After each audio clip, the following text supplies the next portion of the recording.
जय हिंद। नमस्कार साथियों, कैसे हैं आप सभी लोग। उम्मीद करते हैं कि आप सभी लोग अच्छे होंगे। और साथियों, आप सभी लोग की तैयारी जो है बिल्कुल अच्छी तरीके से चल रही होगी। तो साथियों, आज की इस क्लास में सभी लोग जो है MPESV हॉस्पिटल असिस्टेंट एग्जाम 2026 के लिए टॉप ऐसे इंपोर्टेड और चुनिंदे क्वेश्चन को देखेंगे जो कि आपके 24 जून के एग्जाम के लिए काफ़ी ही इंपॉर्टेंट है।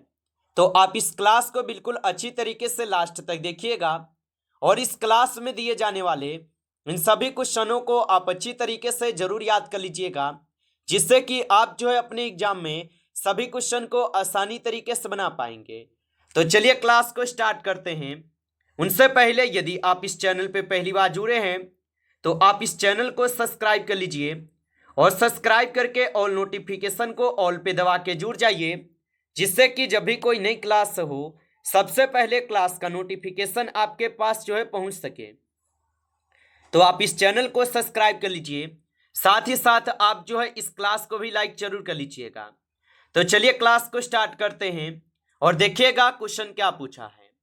क्वेश्चन पूछा गया है कि पर्यावरण में उपलब्ध हर वह वस्तु जो हमारी जरूरतों को पूरी करती है उसे क्या कहा जाता है। चलिए बताएंगे।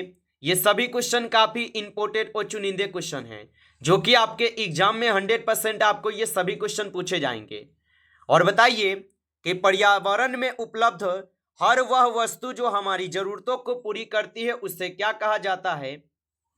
तो उसे कहते हैं संसाधन। ऑप्शन सी हो जाएंगे सही जवाब, संसाधन कहते हैं। चलिए अगला प्रश्न देखिएगा। प्रश्न यहां पे पूछा है और प्रश्न क्या पूछा है कि किसी वस्तु को संसाधन कहलाने के लिए उसका किस रूप में संभव जो है होना आवश्यक है। तो किसी वस्तु को संसाधन कहलाने के लिए उसका किस रूप में संभव होना आवश्यक है। तो याद रखेंगे आर्थिक रूप में। ऑप्शन यहां पे बी सही जवाब है, आर्थिक रूप में होगा। चलिए अगला प्रश्न देखेंगे। प्रश्न यहां पे है कि किसी वस्तु के इस्तेमाल के लिए क्या उपलब्ध होना जरूरी है ताकि वह संसाधन कहला सके।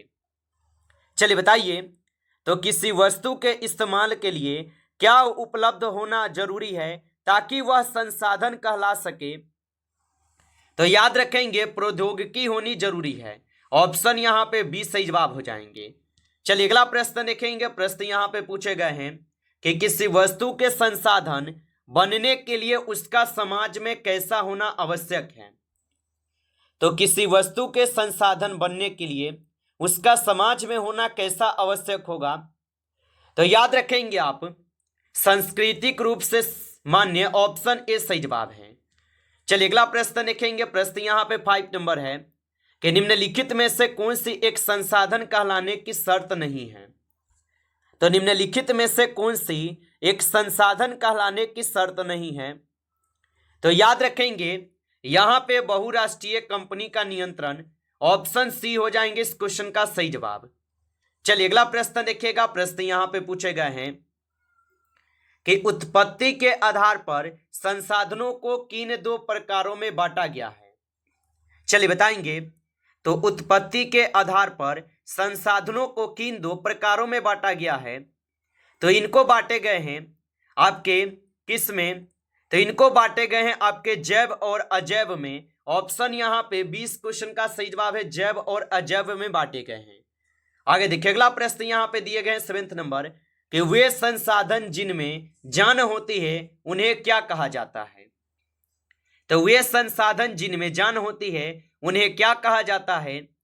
तो उन्हें कहते हैं जैव संसाधन। ऑप्शन सी सही जवाब है, जैव संसाधन कहते हैं। अगला प्रश्न देखेंगे। 8 क्वेश्चन है कि मानव, वनस्पति और पशु किस प्रकार के संसाधन के उदाहरण हैं। तो मानव, वनस्पति और पशु किस प्रकार के संसाधन का उदाहरण है। तो ये हो जाएंगे आपके जैव के। ऑप्शन बी करेंगे सही जवाब, जैव के हो जाएंगे। चलिए अगला प्रश्न देखेंगे और प्रश्न पूछा है 9 नंबर कि निर्जीव वस्तुओं से बने संसाधन क्या कहलाते हैं। चलिए बताएंगे आप। तो निर्जीव वस्तुओं से बने संसाधन क्या कहलाते हैं। तो ये कहलाते हैं अजैव संसाधन। ऑप्शन बी हो जाएंगे सही जवाब, अजैव संसाधन कहलाते हैं। चलिए अगला प्रश्न देखेंगे। प्रश्न पूछा है 10th नंबर कि फोन, कैमरा और अन्य निर्जीव वस्तुएं किस संसाधन के अंतर्गत आती हैं? चलिए बताएंगे। तो फोन, कैमरा और अन्य निर्जीव वस्तुएं किस संसाधन के अंतर्गत आती है? तो ये आते हैं अजैव संसाधन के अंतर्गत। ऑप्शन यहां पे सी सही जवाब होगा। चलिए अगला प्रश्न देखिएगा। प्रश्न यहां पे पूछा है कि समप्यता के आधार पर संसाधनों को कितने भागों में बांटा जाता है? तो समाप्यता के आधार पर संसाधनों को कितने भागों में बांटा जाता है? तो इनको बांटते हैं आपके कितने भागों में? तो याद रख लीजिएगा, इनको 2 भागों में बांटते हैं। ऑप्शन ए सही जवाब है, 2 भागों में। चलिए अगला प्रश्न देखिएगा। प्रश्न यहां पे पूछा है कि सौर ऊर्जा, पवन ऊर्जा और जल ऊर्जा किस प्रकार के संसाधनों के उदाहरण हैं? तो याद रखेंगे कि सौर ऊर्जा, पवन ऊर्जा और जल ऊर्जा किस प्रकार के संसाधन के उदाहरण हैं? तो ये हो जाएंगे आपके नवीकरणीय संसाधन। ऑप्शन बी हो जाएंगे सही जवाब।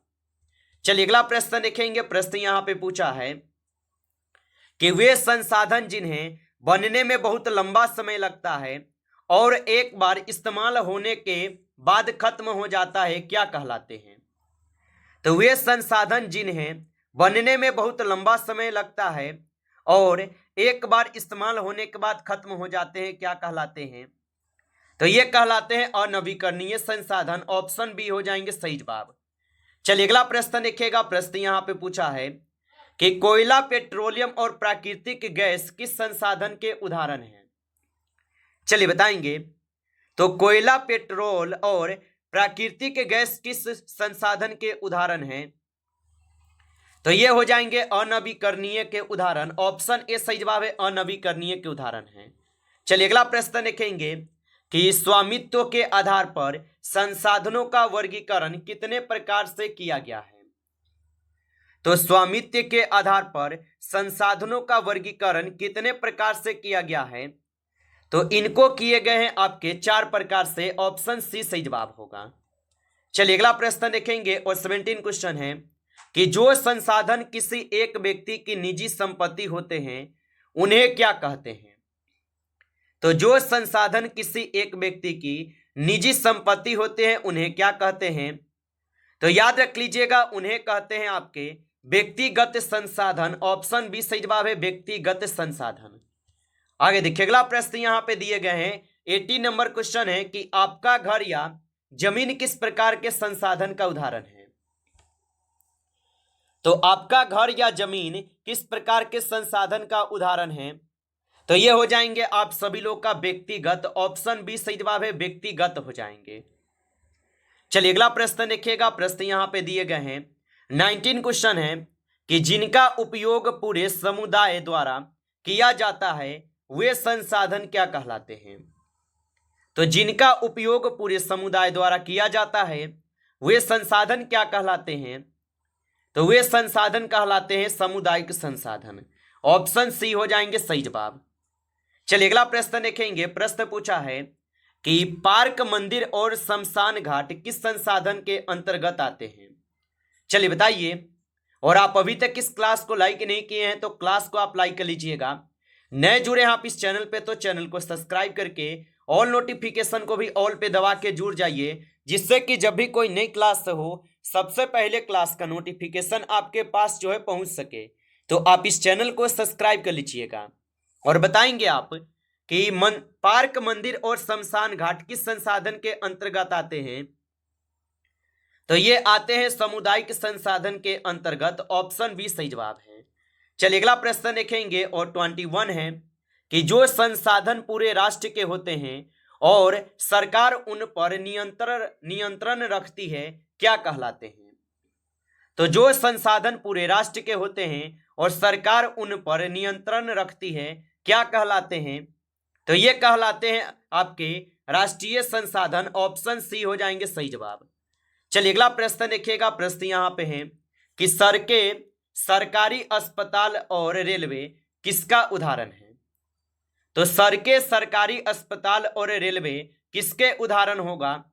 तो ये उदाहरण है राष्ट्रीय संसाधन के, ऑप्शन बी हो जाएंगे सही जवाब, राष्ट्रीय संसाधन के होगा। चलिए अगला प्रश्न यहां पे पूछे गए हैं कि किसी देश की समुद्री सीमा से 200 नॉटिकल माइल के बाद संसाधन क्या कहलाते हैं। तो किसी देश की समुद्री सीमा से 200 नॉटिकल माइल के बाद के संसाधन क्या कहलाते हैं। तो ये कहलाते हैं अंतर्राष्ट्रीय संसाधन, ऑप्शन बी सही जवाब है, अंतर्राष्ट्रीय संसाधन। चलिए अगला प्रश्न देखेंगे। प्रश्न यहां पे है कि अंतर्राष्ट्रीय संसाधनों पर किसका हक या नियंत्रण होता है। तो अंतर्राष्ट्रीय संसाधनों पर किसका हक या नियंत्रण होता है। तो याद रख लीजिएगा अंतर्राष्ट्रीय संसाधनों का होता है, ऑप्शन सी हो जाएंगे सही जवाब। चलिए अगला प्रश्न देखेंगे। प्रश्न यहां पे पूछे गए हैं कि विकास के स्तर के आधार पर संसाधन कितने प्रकार के होते हैं। तो विकास के स्तर के आधार पर संसाधन कितने प्रकार के होते हैं। तो ये होते हैं आपके 4 प्रकार के, ऑप्शन सी कीजिएगा सही जवाब, 4 प्रकार के होते हैं। चलिए अगला प्रश्न देखेंगे। प्रश्न है कि वे संसाधन जिनमें बहुत संभावनाएं हैं लेकिन वर्तमान में उनका पूरा उपयोग नहीं हो रहा है क्या कहलाते हैं। तो वे संसाधन जिनमें बहुत संभावनाएं हैं लेकिन वर्तमान में उनका उपयोग नहीं हो रहा है क्या कहलाते हैं। तो ये कहलाते हैं संभावित संसाधन, ऑप्शन सी हो जाएंगे सही जवाब, संभावित संसाधन कहलाते हैं। आगे देखिए अगला प्रश्न यहां पे दिए गए हैं और 27 नंबर क्वेश्चन पूछा है कि राजस्थान और गुजरात में सौर और पवन ऊर्जा किस संसाधन के उदाहरण हैं। तो राजस्थान और गुजरात में सौर और पवन ऊर्जा किस संसाधन के उदाहरण हैं। तो ये हो जाएंगे आप सभी लोगों का यहाँ पे संभावी के, ऑप्शन यहाँ पे बी सही जवाब है, संभावी के होगा। चलिए अगला प्रश्न देखिएगा। प्रश्न पूछा है 28 नंबर कि जिनका विकास पूरा हो चुका है और उपयोग निर्धारित हो चुका है वे क्या कहलाते हैं। तो जिनका विकास पूरा हो चुका है और उपयोग निर्धारित हो चुका है वे क्या कहलाते हैं। तो वे कहलाते हैं आप सभी लोगों का विकसित संसाधन, ऑप्शन ए सही जवाब है, विकसित संसाधन। आगे देखिए अगला प्रश्न यहां पे दिए गए हैं 29 नंबर कि वर्तमान में उपयोग में हो रहे पेट्रोल और कोयला किस स्तर के आधार पर जो है कैसे संसाधन है। तो वर्तमान में उपयोग हो रहे पेट्रोल और कोयला किस विकास के स्तर के आधार पर कैसे संसाधन है। तो ये हो जाएंगे विकसित संसाधन, ऑप्शन बी सही जवाब है, विकसित संसाधन होगा। चलिए अगला प्रश्न यहां पे दिए गए 30 नंबर कि पर्यावरण में मौजूद वे संसाधन जिनका उपयोग हम तकनीक की कमी के कारण नहीं कर पा रहे हैं क्या कहलाते हैं। तो पर्यावरण में मौजूद वे संसाधन जिनका उपयोग हम तकनीक के कमी के कारण नहीं कर पा रहे क्या कहलाते हैं। तो ये कहलाते हैं आपके भंडार संसाधन, ऑप्शन ए सही जवाब है, भंडार संसाधन कहलाते हैं। चलिए अगला प्रश्न देखिएगा। प्रश्न यहां पे है कि हाइड्रोजन फ्यूल तकनीक के अभाव में किस प्रकार के संसाधन का उदाहरण है। तो हाइड्रोजन फ्यूल तकनीक के अभाव में किस प्रकार के संसाधन का यहां पे उदाहरण है। तो ये हो जाएंगे आपके भंडार के, ऑप्शन ए सही जवाब है, भंडार के होगा। चलिए अगला प्रश्न देखिएगा। प्रश्न पूछा है कि जिनके उपयोग के लिए तकनीक मौजूद है लेकिन भविष्य की पीढ़ियों के लिए बचाकर रखे गए हैं उन्हें क्या कहते हैं। तो जिनके उपयोग के लिए तकनीक मौजूद है लेकिन भविष्य की पीढ़ियों के लिए बचाकर रखे गए हैं उन्हें क्या कहते हैं। तो उन्हें कहते हैं संचित कोष संसाधन, ऑप्शन बी हो जाएंगे सही जवाब यहां पे। आगे देखिए अगला प्रश्न यहां पे पूछा है मनुष्य द्वारा संसाधनों के अंधाधुंध इस्तेमाल से कौन सी वैश्विक समस्या पैदा हुई है। तो मनुष्य द्वारा संसाधनों के अंधाधुंध इस्तेमाल से कौन सी वैश्विक समस्या पैदा हुई है। तो याद रख लीजिएगा उपयुक्त में से यहां पे सभी हो जाएंगे। आगे देखिए अगला प्रश्न यहां पे पूछा गया आपसे कि समाज में अमीरी और गरीबी में बहुत अधिक असमानता आने का मुख्य कारण क्या है। तो समाज में अमीरी और गरीबी में बहुत अधिक असमानता आने का मुख्य कारण क्या है। तो इनका मुख्य कारण होगा यहाँ पे संसाधनों का नियंत्रण कुछ ही लोगों के हाथ में होना, ऑप्शन यहाँ पे 20 क्वेश्चन का जो है सही जवाब हो जाएंगे। चलिए अगला प्रश्न देखिएगा। प्रश्न यहाँ पे पूछा गया है कि पारिस्थितिकी तंत्र का विनाश किस कारण से हो रहा है। तो पारिस्थितिकी तंत्र का विनाश किस कारण से हो रहा है। तो इनका विनाश हो रहे हैं संसाधनों के अंधाधुंध उपयोग से। ऑप्शन यहाँ पे सही जवाब होगा। आप अच्छे से इनको याद रखेंगे। नमस्कार साथियों, इस क्लास में आपके टॉप 35 क्वेश्चन थे जो काफी इंपॉर्टेंट क्वेश्चन थे। साथियों यदि आपको क्लास अच्छा लगा हो तो आप इस क्लास को लाइक कर लीजिए। नए जुड़े हैं आप इस चैनल पे तो चैनल को भी सब्सक्राइब करके ऑल नोटिफिकेशन को ऑल पे दबा के जुड़ जाइए, जिससे कि जब भी कोई नई क्लास हो सबसे पहले क्लास का नोटिफिकेशन आपके पास जो है पहुंच सके। तो आप इस चैनल को सब्सक्राइब कर लीजिएगा। चलिए फिर मिलते हैं आपसे नेक्स्ट टॉपिक के साथ नेक्स्ट क्लास में। तब तक के लिए जय हिंद, जय भारत।